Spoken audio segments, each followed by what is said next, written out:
Okay. Do you know who James Holzhauer is? No. He's the guy on Jeopardy right now. Oh yes, I do. Yeah. You know about him? hmm Well, then that saves me having to explain that. No. So for a while, people have known how to game the game of Jeopardy, right? Which is there's certain The ones that are most likely to be daily doubles get the daily double bet as much as you can. right, and instead of Don't the play so in what the order. producers say is we recommend that once you have a topic and you have control of the board or category, that you go down the topic, and that makes it easier for Alex Trebek to flip to the next question and keep the game going on pace. But there's no rule that says you have to do that.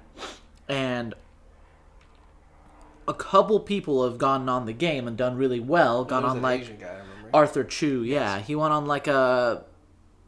It wasn't that long a streak. It was like pretty sizable, but he wasn't the contestant that knew the most of. He wasn't getting the most correct answers, and he wasn't answering the hardest questions, but he was getting the highest value answers. And every time he hit a daily double, he would bet a substantial amount, and it becomes really hard for anyone else to catch up at that point. But because he was a sort of just above average player, his run came to an end.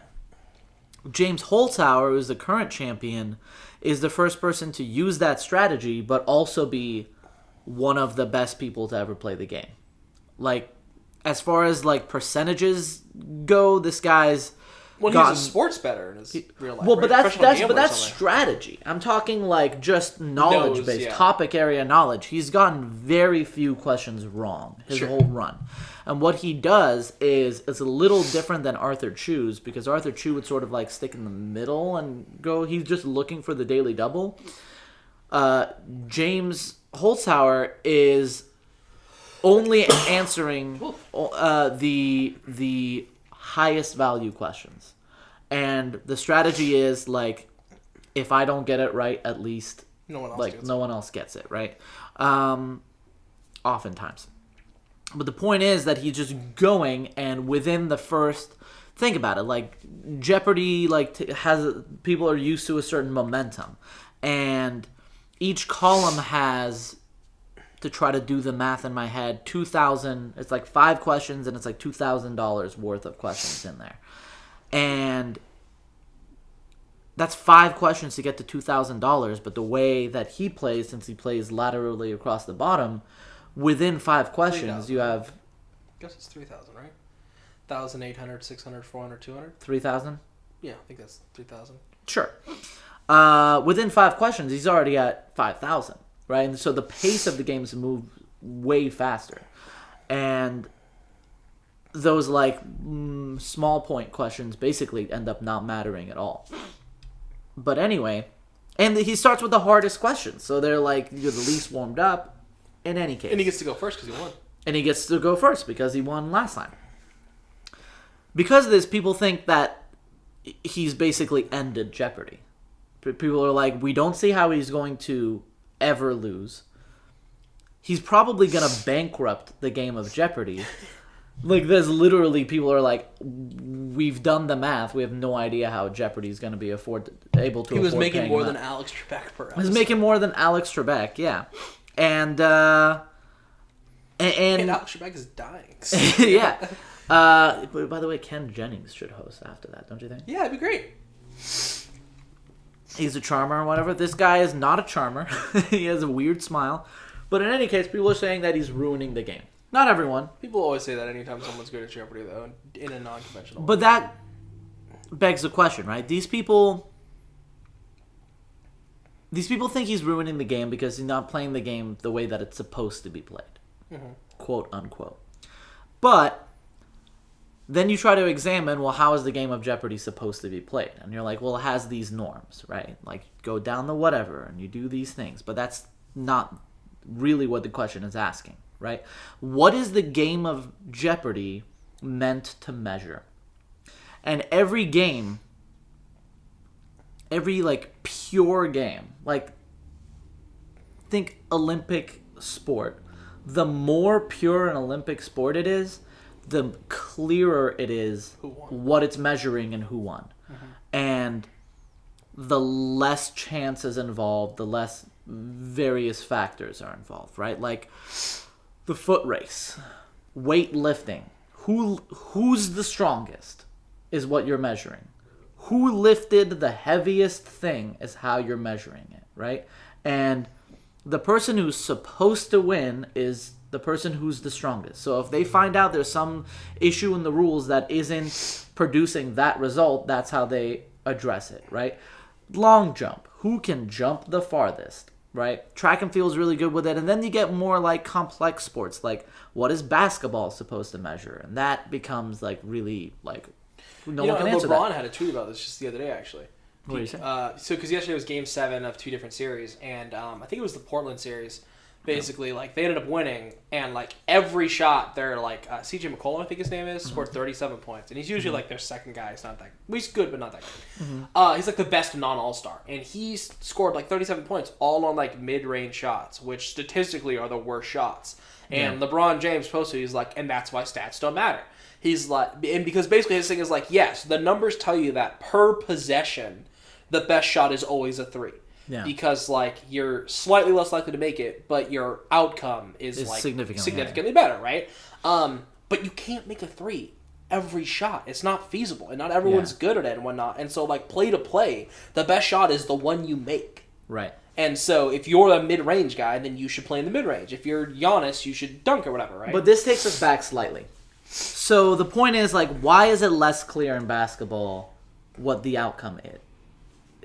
The desired outcome is, and that's because the NBA doesn't really know, and if they do, it's like this complex, convoluted thing, right? Because really what determines what a rule in basketball is has a lot to do with how watchable the game becomes. Exactly, and that's football's why, the same way. Baseball now, all like clock, televised sports, right? Like pitch clock, you have the shot clock in basketball. So you end up with something like Jeopardy. Was the point of Jeopardy to figure out who had the most knowledge on these questions? If it was, a way better, much more effective way of measuring it is to give everyone the test in a written way and see who gets the most correct. But they're like, that's not exciting enough. That's not whatever. So let's introduce these elements. But the problem is every time you introduce an element, you've changed what the game is measuring. And the point of competition is to excel at the thing that the competition measures. Meaning, whatever the win condition is, you are trying to meet that. And the rules of the game dictate the win condition.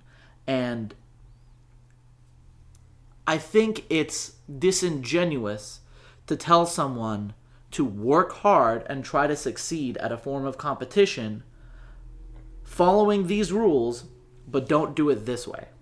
Like, what is the point of the rules if you're saying, like, don't do what you can? Yeah, if your rules don't limit out the activity that you're trying to limit out, then they're not good rules.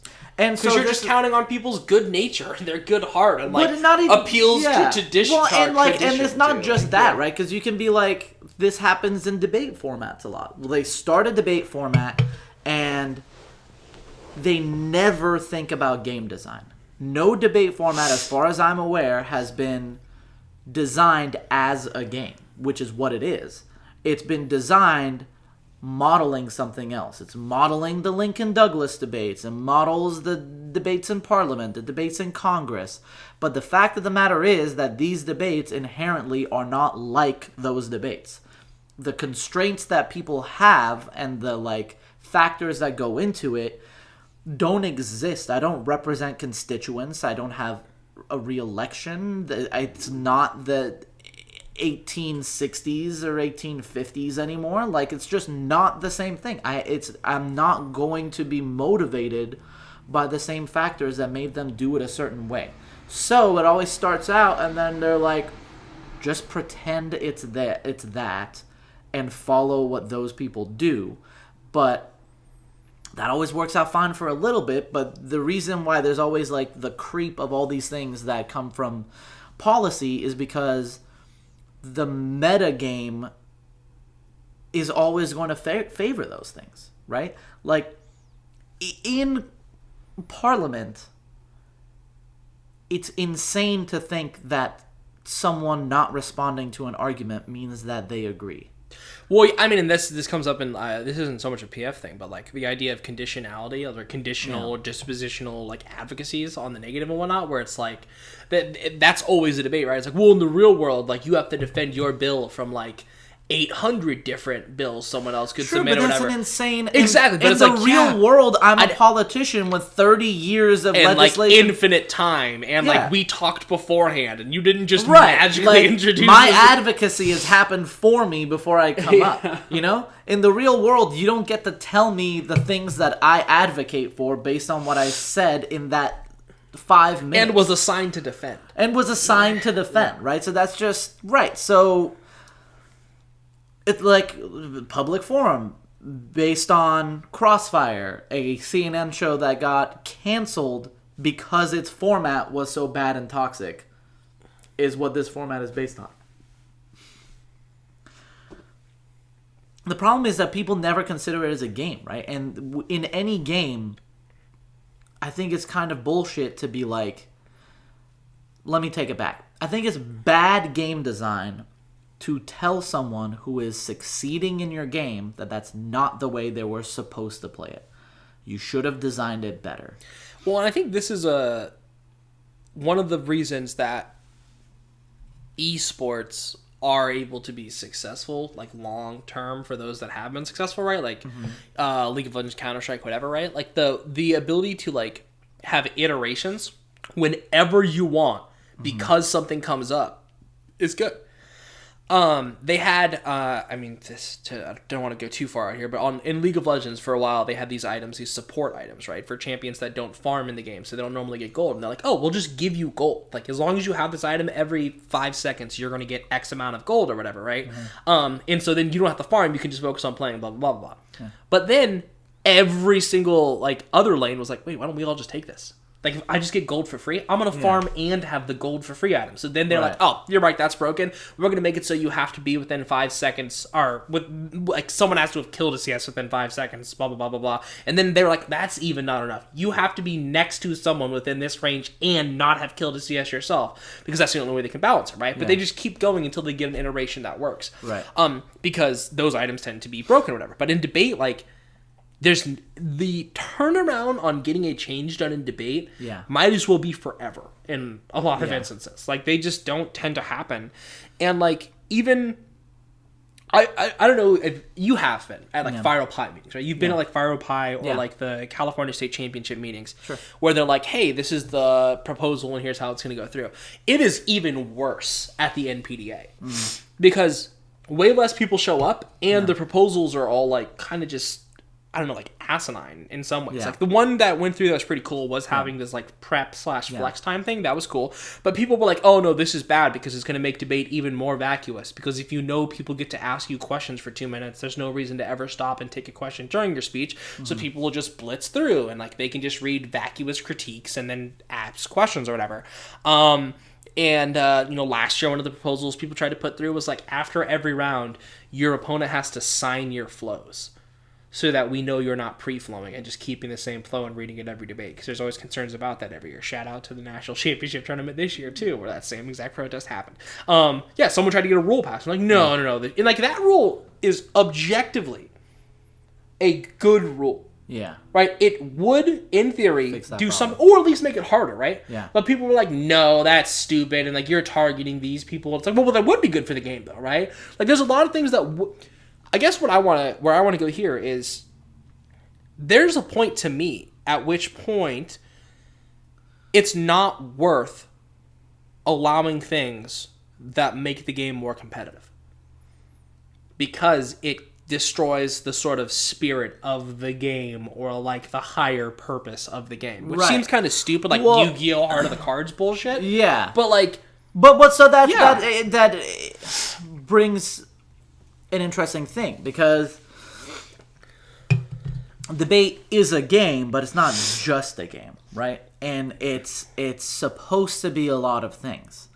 And the sort of more traditionalist outlook on debate, which I largely subscribe to is that, you know, it's like pedagogy is really important, and it's a form of practicing advocacy, and it's a form of blah blah blah blah blah. And the problem with today's debate is that you don't really get any of those things. And if you're going into a round and you're just spreading through your K, that doesn't apply anywhere outside of the debate space, and that is a waste of whatever. That is a legitimate concern, and that is something that has to be taken into account in a special way that you wouldn't take into account with something like League of Legends. Because in League of Legends, what you're doing is, or say like a fighting game, like Sure. you're balancing the characters such that the winner or loser is determined by certain skills that you are trying to promote, or at least reward, rather than certain things like character choice. Because you want the players to have a diversity of choices, and you want them all to be viable as long as they're able to do whatever, right? So, I mean, but there's always tier lists, right? Like, sure, there's but always but like S tier or whatever. Sure, but what I mean is that even that is determined Hopefully by game by design. just the elements of the game balancing off of each other, right? Sure. But you can't do that in debate because you have external factors that you're trying to care about, right? Like, you don't want necessarily, like, for example, if you were to ask someone what the spirit of Lincoln Douglas debate in college is, right? Especially someone who's more traditionalist, they would tell you that the spirit of it is to get topical education on this, and the goal is by the end of the year, this community has come to a better understanding of this issue and is better able to advocate for a workable policy surrounding it, right? So you want arguments that are true and good to succeed. That's not necessarily balanced, right? Because if you think of a world issue, right, hopefully the topic writers are picking something that isn't so obvious, but sometimes there's just bad topics. Especially, that's why fact rounds have fallen out of fashion. Because unlike policy and value, like, fact rounds just clearly are true or aren't true. And at the end of the day, there's no way to balance a fact round. Because the facts will either be true or not true. And one side is going to have an inherent advantage because the fact either is true or isn't, right? It's always going to be harder defending a fact that isn't true. And you could make it an obscure and difficult enough or controversial enough fact that it won't get resolved in that round. But the point is that debate, the way it is right now, either has to choose, do I care about being representative of the real world? In which case, yeah, one answer probably is more right than another answer, meaning that the two sides of the debate inherently cannot have an even footing. Or do I want to preserve the competition and the even footing because the abstract skills are more important than the topical knowledge, in which case I have to do this and that to the topic and allow counterplans and So that to me brings up an interesting, from a game design point of view thing with like K debate and topicality debate. And basically, I thought about this, a bit, and like, from a game theory point of view, the best choice in every debate is for the AF and the NAG, in Parley at least, to not talk about the topic, to both just read a K. Yeah. The AF should read a K because the NAG won't have it predicted, and because there's a chance the NAG is going to read a K, which means no matter what, like, you don't link to that K because exactly. you didn't do the topic. Yeah. Yeah. Or you're going to link to it either way. So why would you want it to be limited in your choice, right? And here's the thing. I think it's terrible. I think it's terrible, but I think allowing the K to be run by the NEG engenders that naturally, because You're telling me that the negative is allowed to critique the affirmative, not their advocacy, but who they are and what they've done, and say they should lose because of that. Or just to be clear there, like, it's not even necessarily who they are or what they've done. It is what you have imposed. Like, a lot of cases really come down to, you are the this government. Capitalist thought process when you were, it's like, I sure didn't. The res says this, right? But so the negative is allowed to win because of these things that the affirmative has done, but the affirmative's not allowed to not do those things. Like, that seems ridiculous, right? So at that point, you're like, okay. This is the thing that drives me crazy, because when it comes down to the limits debate, right? Yeah. It's like, well, the AF is inherently limited by the resolution in a fair, good, I don't know, whatever kind of world you want to say, right? The only limit imposed on the negative is we can't do the AF. Yeah. And they can. Yeah. Because there's delay, or there's consult, or there's pick. Like, I've heard a lot of people be like, oh, the AF is so broken. Like, the AF is so broken in Parlay because they get the last speech and the first speech and blah, blah, blah, blah, blah. But it's like, how can the AF be broken in a world where the neg can say literally anything, including what you said, including multiple things, right? No. Like, and the thing is, well, then there's theory to check back for it. But it's like, in a world where theory worked most of the time, there wouldn't be critiques on AF or neg. Yeah. You know? And it gets to a point where the judging, and what, you know, as a judge now, like, and someone, and I, full disclosure or whatever, it's like, I read the K a ton, senior and junior year, and especially senior year. Me and Dallas probably read the K like 70% of our neg routes, and the other 30% was like framework, where like, you're cheating. But I think that because that happens now, it's like, people are willing to hear the K, right? Like, more and more judges are willing to hear the K, and like, it's a normal thing. And I hear, look, it's totally possible that it's just not for me as well. Yeah. Actually, I had someone in the community. I'm not gonna say who they are, but I respect the shit out of this person. They're so great. And they're a very critical debater and a very, very successful debater. And I asked them before the year started, actually, and I was like, hey, here's the deal. I want to be as fair and as good of a judge as possible, right? And I don't want it to be like, you have to do what I did when I was a competitor, right, to win in front of me. And so I talked to them, and I was like, you've debated me, and like, blah, blah, blah, blah, blah, and like, you know more about the K, I think, than just about anyone in the country. Like, talk to me about this, and like, what can I do to be a better judge for critical teams like yourself, and blah, blah, blah, blah, blah. And they said, oh, no, it's not that at all. They're like, it's totally cool that you're not into the K. They're like, that's fine. I don't think you're not into the K because you don't get it or whatever. Yeah. I just think you don't like the critique, and I do. And when we're in front of you, I probably won't read the critique. I'll just read normal stuff. That's the most frustrating thing about being a judge where I'm at, because people will be like, what's your judging philosophy? And if I know that they're like probably going to read a K, I'm like, look, here is how I feel about the K. And I think people take that to mean that I don't understand what the K is, or that it's like over my head. And it's like, listen to the words I'm telling you. I understand the K. I've helped write Ks. Like, I know what it is, how it works, what it does. I just don't buy it. I don't buy the solvency on the alternative. Yeah. And then their solution to that 9 times out of 10 is to just not read solvency on the alternative. Well, it's like, that's not what I meant. And so here's the thing, right? My philosophy is, it's somewhat similar to yours, as you know, and whatnot. But it has a long thing. It's like, look, here's the Ks you have 0 shot of winning in front of me. Here's what I need you to do on the K if you're going to win, right? This team I'm talking about, who in the beginning of the year, they actually switched partners.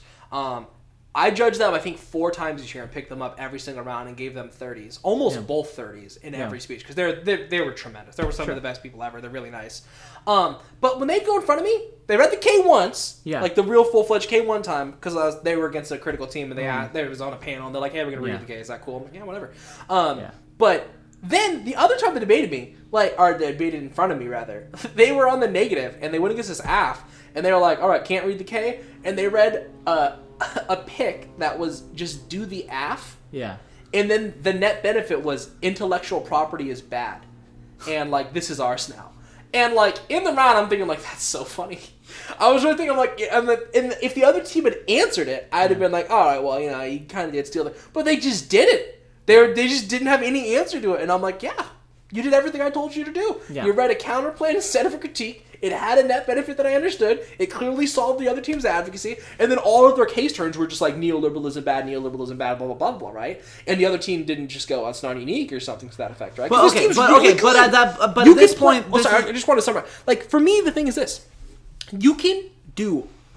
Like if you love critical literature, and you want to talk about that in the round, you can do that in a way that is fair or whatever, or that meets those norms. And I understand that a lot of people are like, well, I shouldn't have to, and that's cool. But it's like if you can, why wouldn't you? I guess is my thing. Yeah. Well, so and that's the problem, right? Like the issue with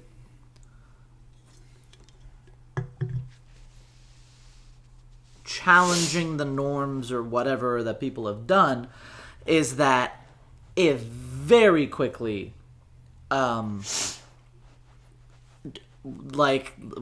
a cascades out from there, right? It's exponential. Everything you question, now that thing gets questioned, then it blows up. And that's not to say that those things shouldn't be questioned or challenged, just to say that allowing this very quickly makes the format inaccessible. Yeah, the structural side bias is the term people use. And it's just like, even this discussion very quickly went into like a lot of jargon and a lot of high concept stuff, right? And that's part of what the activity, I think, needs to address, is that yes, there's philosophical and epistemological and ethical reasons to challenge certain norms, but then you can't arbitrarily draw the line there and say, yeah, but the AF must defend the topic, right? I think the AF must defend the topic, but I'm willing to say that in order to have a logically consistent format of debate, the neg doesn't get to run case. But other people aren't willing to do that, and I think that it creates dissonance there. But so I had two reasons why, or at least two aspects of how debate isn't balancing as well as other games.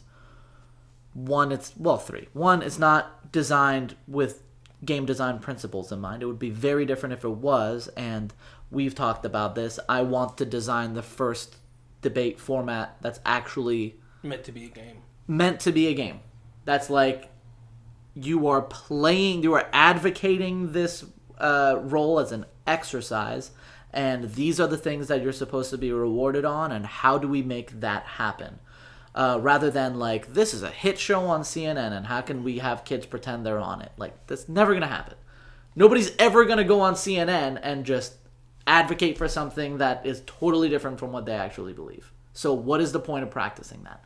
Whatever.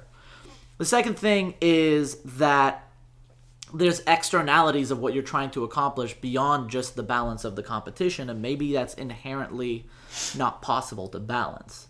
And there's questions of to what degree that's okay, right? Is it worth one side having a disadvantage if what the takeaway we come away with is that, yeah, this issue is just leaning this way. Like, this just is true. This just is false.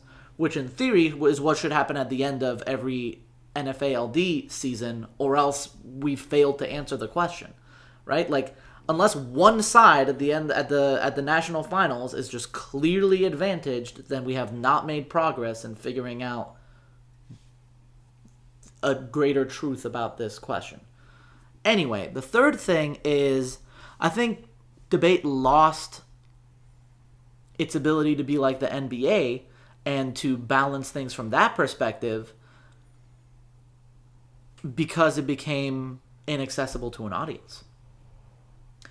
When you think about it, debate's one of the more, like, I mean, every time you tell people you coach debate, they're like, wow, blah, blah, blah. Like, it blows people's mind. People are so interested, but it's like, nope, you wouldn't understand a thing. And it used to be, it used to be on ESPN. It used to be like a televised thing, and then now it's Ben Shapiro destroys lives. Or does his best. But the point is that, like, the audience puts certain limitations on what can be done or and what defines strategy. debate. And That's what makes a debate not an argument, is an audience. Right. And that's it. Right. Yeah. Well, and so that's the thing. Like with Your opponent's never going to say, "Oh, I agree." right. But what I mean to say is, in the NBA, if you're trying to decide a rule, everyone running the NBA agrees. What we are trying to accomplish is to get the biggest audience possible watching this. And if that meant that they all had to wear, like, clown shoes, like, they would do that. Every NBA strike has never been about a rule change for the game. Yeah. It has been about whether the players should get more money or whether the owners should get more money as a part of the new TV deal or the new rev sharing deal or whatever it is. They never, everything else, like when it comes to rules, like, oh, this is cool. That's fine, like whatever you want the rules to be, right? Whatever is going to get people to watch. Great, we'll do that, right? Because the players, the coaches, every organizer, they all agree. We all benefit when the maximum number of people are watching the games. Yeah. We don't have that in debate. There is no consensus on what we want this activity to accomplish. And that's why these rule committees are such shit shows. Because the team that's the other thing. If an activity is broken and is dwindling and is dying, then the people succeeding the most at it are probably also the most responsible for those effects. And the way debate sort of works in various different formats is the teams that are doing the best have the most say in how these things go. Now, there's different organizations and they do it differently and blah, blah, blah. But the point is that, like, you're... In theory, right, you're putting the people most responsible for the collapse of the activity in charge of what they think the activity should do, and there's just no corrective force. It's just whatever it sort of leans towards, it goes full tilt on. Well, but people also don't care. And I guess what I'm trying to get there is, like, so Washburn announced this year that they are not going to be doing parlay anymore. They're going to do NFALD. And to me, that is like a tragedy. Because Washburn's one of the most successful teams ever. They closed out Nats like 2 years ago. You know what I mean? Like, they're a great team. The coach is there. Double D is one of my favorite judges ever. He's a great coach. He's just a super nice guy. And a lot of the competitors there. Quentin was one of my favorite people ever. I talked to him this day. He's not in debate anymore, but he's the one who beat me in Dallas and Suns, right? And, him and Will. And, like, these are people who are gone now, right? Like Washburn. And people were like, well, fuck them. If those, white flight, why don't they just leave? Like, oh, they don't like the way things are, right? Yeah. And, and Double D made a post about it, and people were, like, kind of shitting on him a little bit. Mm-hmm. And it's like, this is a really successful, storied, good team that has their own approach and had their own style and was really cool. Like, they were good people, near as I could tell. A lot of them, right? And people are like, well, yeah, they're gone now. Great, because they don't do this tech thing, or they don't like the K, or they don't, they're trying to limit what we can do or whatever. Mm-hmm. And for me, it's like, well, you should, like, SIU is gone, right? Mm-hmm. Washburn is gone. Yeah. Like, just a bunch of storied program X, Y, and Z are gone, right? And it's like, that should be a shame. Whereas in, like, NFALD, right, Wiki this year, I think Chad led it, who's, like, the head of Wiki's, like, debate side of things, Chad Meadows. They just made a new national championship tournament for LD. Like, we don't want one that's just LD. We don't want to, And they still go to NFA, right? And they won NFA. They're badass. Mm-hmm. But, like, Wiki, I don't think is bad for the program, but they are bad for the event. Yeah. But they're certainly the most successful by them in Missouri, by far, right? And they're big enough that they can just be like, hey, we want a new national championship. Here it is. And people go. And it was dope. Yeah. You know what I mean? And it's like, that's how much pull certain people have. Mm-hmm. Like, we're just going to make a new national championship. Y'all are coming, right? Activities fundamentally different now, right? Like, everyone's season now looks different because they're trying to get ready for different things. And here's the thing, like, to a lot of people, it's an activity that they do for a couple of years and whatever. It's great. Like, a lot of people read, like, impact turns on collapse of debate. That's like, so funny. Collapse of debate, good. It's like, why are you here? Yeah. Right? Like, I get, like, that we should challenge certain things, but, like, really, you couldn't think of a better thing to do with your time than to commit weekend after weekend, hour after hour of work into this activity only to, like, come up and say you don't like it. Like there was nothing more interesting or valuable for you to do. Like, I understand challenging whether the activity is valuable, but it's frustrating when this activity that means a lot to a lot of people and could mean a lot to a lot of people and could be doing good things is sort of collapsing at the hands of people who are happy about it. And it's just like, well, but strangely enough, these are the same people who, like, if you, like, cheaters go home, like, you know what I mean? Like, Yeah. framework, you're a bad person, whatever. They hate that shit. They're like, Yeah. that's unacceptable. But also collapse the debate good. yeah. And it's like, you gotta kind of pick one there. Right, and again, the problem is that, like, the format of debate rewards that, right? It rewards you collapsing it. Well, but PF doesn't.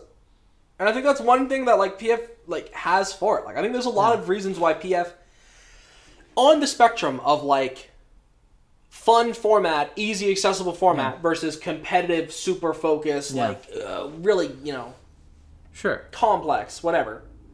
PF's on the other side from, like, policy debate and from high-level party debate. It's like IPDA all the way over here. I don't know anyone who's talking about is PF farther collapsing. PF is growing. PF is massive, and there's so many people who do it, and the kids love it. But, like, as a judge, and coming from another discipline, like, it's not good. No. Like, it's really not. And, like, it's not... And it's some of the- fixable. Yeah, and some of the debaters are fine. They're good, you know what I mean? Like, some of them are even great. But it's like, the debates I would say this.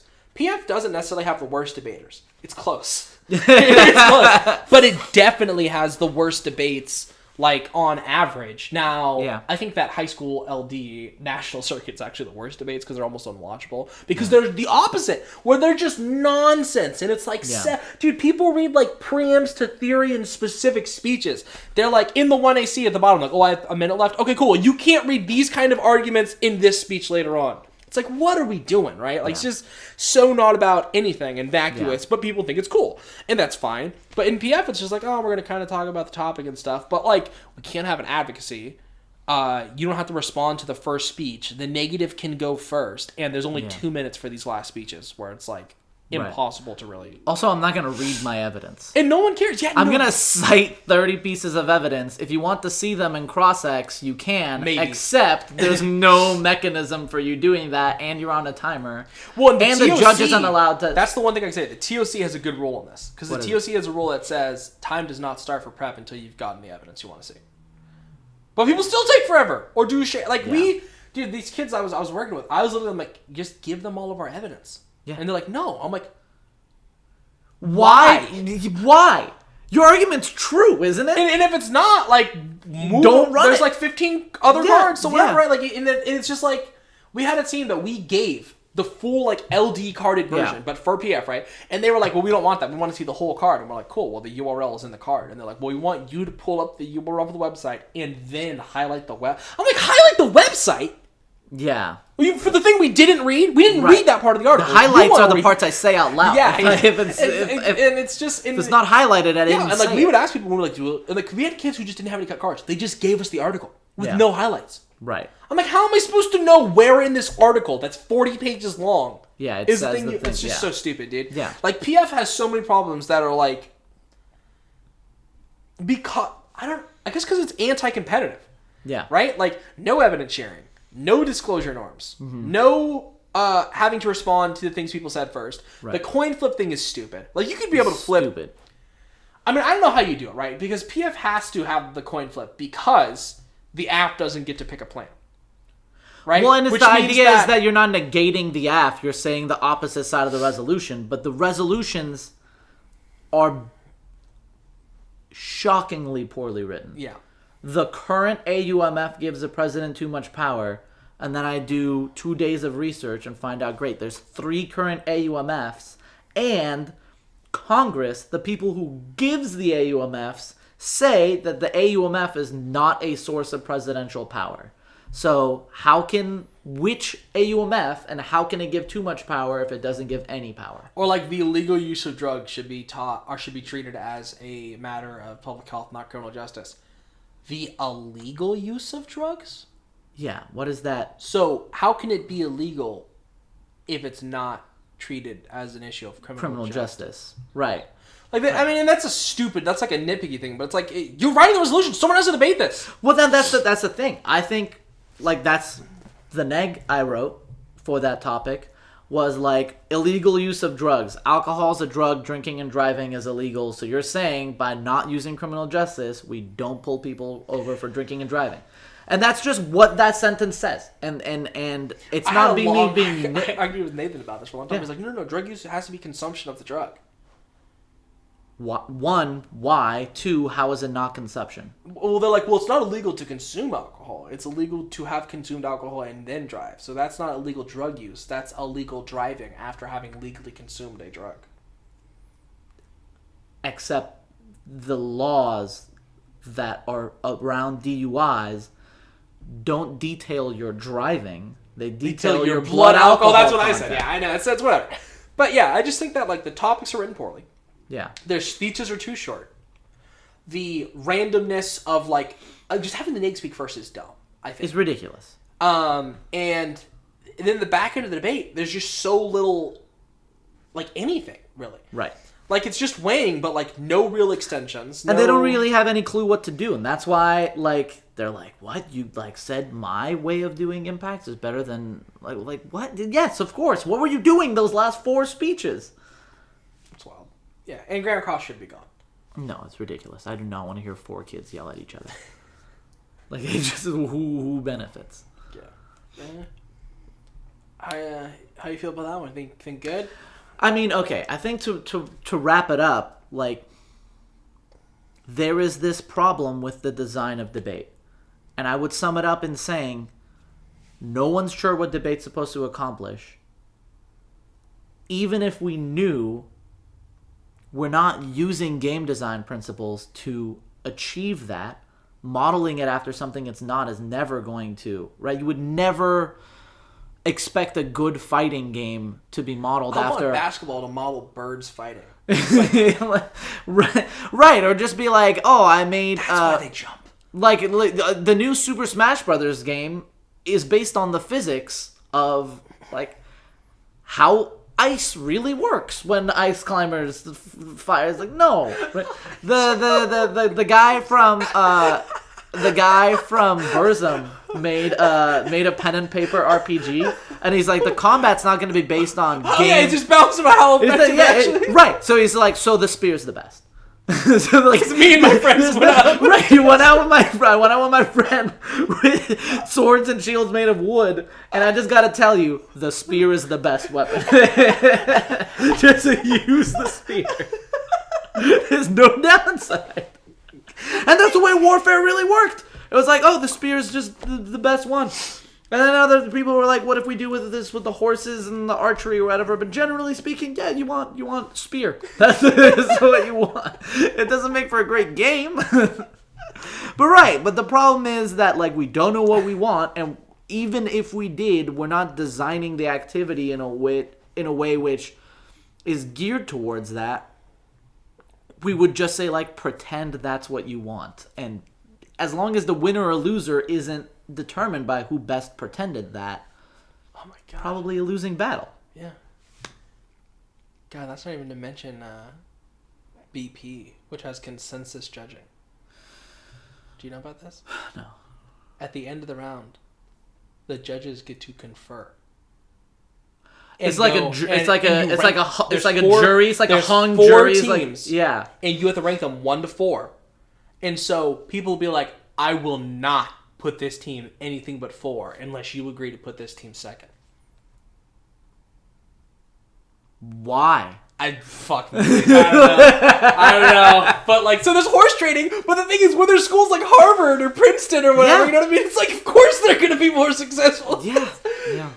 So yeah, that's there's a lot of problems with debate. All formats. Even the ones we love, like Harvard. Yeah.